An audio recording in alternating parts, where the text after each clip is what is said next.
দেখুন, জাতীয় সঙ্গীত তো কোনো বাইবেল বা কোরআন না যে এটা নিয়ে প্রশ্ন তোলা যাবে না। দেখুন, জাতীয় সঙ্গীত তো গাওয়া হইছে শেষ পর্যন্ত। ২-১ জন একটু চিৎকার চেঁচামেচি করছে এবং বিশৃঙ্খলা সৃষ্টির চেষ্টা চালাইছে, আমরা তখন তাদেরকে থামাইছি। আমাদের জায়গা থেকে চেষ্টা করছি আরকি।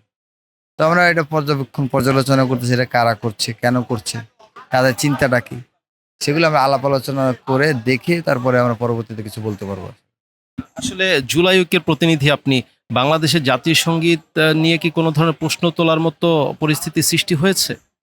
দেখুন, জাতীয় সঙ্গীত তো কোনো বাইবেল বা কোরআন না যে এটা নিয়ে প্রশ্ন তোলা যাবে না। প্রশ্ন সবাই তুলতে পারে। মানে সংবিধান নিয়েও তো প্রশ্ন তোলা যায়, তাই না? সংবিধানে তো পরিবর্তন হয়ে যায়, বাতিল হয়ে যায়, বিলুপ্ত হয়ে যায়। তো অনেক কিছু তো হইতে পারে।